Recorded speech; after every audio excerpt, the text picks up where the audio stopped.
नमस्कार दोस्तों। मेरा नाम है निशान सक्सेना। मैं सुनाता हूँ कहानियाँ। आइए सुनते हैं आज की कहानी, जिसका शीर्षक है सारंगी वादक। ये एक रूसी लोक कथा है। एक समय की बात है, एक राजा और एक रानी थे जो प्रसन्नता से रहते थे।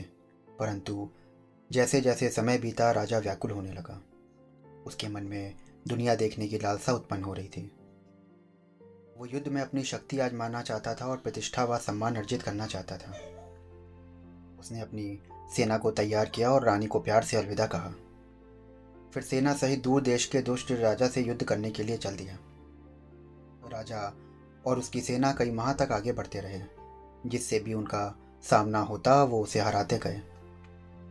फिर एक घाटी में पहुंचे जहां दुष्ट राजा की सेना उनका प्रतीक्षा कर रही थी। राजा की उस युद्ध में पराजय हुई और उसके सैनिक भाग गए। राजा बंदी बना लिया गया और रात में उसे जंजीरों पर बांध कर रखा गया। दिन में उसे खेतों में हल चलाना पड़ता था। 3 वर्ष बाद उसने अपनी रानी को राजा के एक संदेश भेजने में सफल हुआ। उसने पत्र में लिखा कि सारे महल बेचकर, सारा खजाना गिरवी रखकर तुम पैसे इकट्ठे करो और मुझे मुक्त कराओ। पत्र पढ़कर रानी फूट फूट कर रोने लगी और बोली कि मैं क्या करूं। वो सोचने लगी, अगर मैं स्वयं जाती हूं तो दुष्ट राजा मुझे भी कैद कर लेगा। मैं एक सेविका को भेज सकती हूँ, लेकिन इतने धन के लिए किसी पर विश्वास कैसे कर सकती हूँ। उसने कई घंटे सोचा और फिर एक विचार उसके मन में आया। उसने अपने लंबे सुंदर बाल काट डाले और एक लड़के की पोशाक पहन ली। फिर उसने अपनी सारंगी ली और किसी से कुछ बताए बिना अपने पति के तलाश में वो निकल पड़ी। उसने कई देशों की यात्रा की और कई नगर देखे। आखिरकार वो उस महल के पास पहुंची जहां दुष्ट राजा रहता था। उसके महल का चक्कर लगाया और कैद खाने की मीनार ले लिया। वो महल के प्रवेश द्वार पर लौट आई।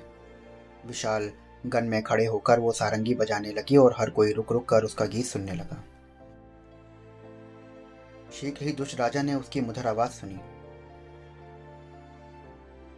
दुष्ट राजा ने ये मर्म स्पर्शी गीत सुना तो उसने आदेश दिया कि गायक को उसके समक्ष उपस्थित किया जाए। उन्होंने सारंगी वादक से कहा कि तुम्हारा स्वागत है, तुम कहाँ से आए हो। वो बोला, महाराज, मेरा देश यहाँ से बहुत दूर है, कई समुद्र के पार है। कई वर्षों से मैं संसार में भ्रमण कर रहा हूँ। मैं अपने संगीत से अपनी आजीविका कमाता हूँ। ठीक है, तो तुम कुछ दिनों तक यहीं पे रहो, और जब तुम जाना चाहोगे तुम्हारे संगीत के लिए मैं तुम्हें वही दूंगा जो तुम्हारी इच्छा होगी। मैं तुम्हारे मन की कामना अवश्य पूरी करूंगा। सारंगी वादक महल में ठहर गई। वो लगभग सारा दिन राजा को सारंगी बजाकर और गीत सुनाया करती। उस नवयुवक के संगीत को सुनकर राजा का मन न भरता। वास्तव में वो खाना पीना और लोगों को सताना भी भूल गया। एक दिन उसने कहा कि तुम्हारा संगीत और गाना सुनकर मुझे ऐसा लगता है कि जैसे किसी ने कोमल हाथों से मेरी चिंता और संताप को मिटा दिया है। 3 दिन के बाद संगीत वादक ने राजा से वापस जाने की अनुमति मांगी और वचन के अनुसार राजा ने उससे पूछा, तुम्हें क्या पारितोषिक चाहिए। जिस पे वो बोली, महाराज, मुझे अपना एक कैदी दे दीजिए। आपके पास बहुत से कैदी हैं। अपनी यात्रा के लिए एक साथी पाकर मुझे बहुत खुशी होगी। उसकी वाणी सुनकर मैं आपको हमेशा याद करूंगी और आपको धन्यवाद दूंगी। राजा ने कहा कि ठीक है, तुम जिसे चाहो उसे चुन लो। और वो स्वयं सारंगी वादक को कैद खाने में ले गया।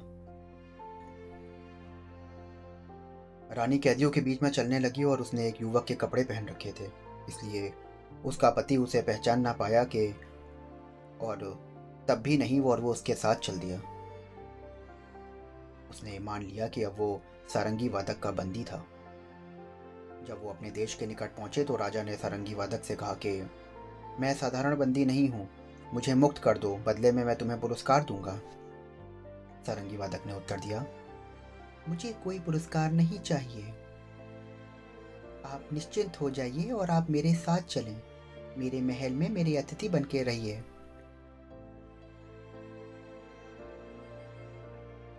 राजा अपने राज्य में पहुंचकर अपने मंत्री परिषद से मिला और बोला कि देखो मेरी पत्नी कैसी है। मैं कैद खाने में बंद था और मैंने उसे संदेश भेजा। क्या मेरी सहायता करने के लिए उसने किसी से कुछ ना बोला? मंत्री ने कहा, महाराज, जब सूचना मिली तो आप बंदी बना लिए गए हैं, तो रानी साहिबा गायब हो गईं और वो आज ही लौटी हैं। रानी छोटे रास्ते से महल में पहुंच गई। राजा के आने से पहले उसने अपनी पोशाक बदल ली और 1 घंटे बाद लोग चिल्लाने लगे कि राजा लौट आए। वो उनसे मिलने गई और राजा ने सबका प्यार और अभिवादन स्वीकार किया, सिवाय रानी के। उसने रानी की ओर देखा भी ना। इस बीच रानी ने एक लंबे चोगे में अपने आप को छिपा लिया और चुपके से आंगन में आ गई और गाने लगी। पहले की तरह उसने इन शब्दों में अपने गीत का अंत किया।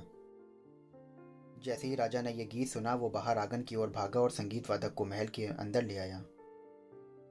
उसने अपनी परिषद को बताया कि यही है वो युवक जिन्होंने मुझे कैद से रिहा करा था। तुम मेरे सच्चे मित्र हो।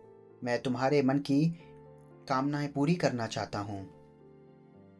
तो रानी ने कहा, मुझे विश्वास है कि दुष्ट राजा से आप कम उदार ना होंगे।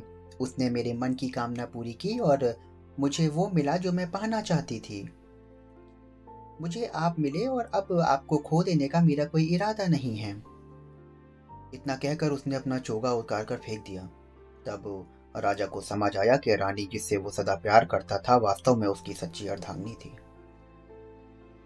तो दोस्तों, ये थी आज की छोटी सी लोक कथा।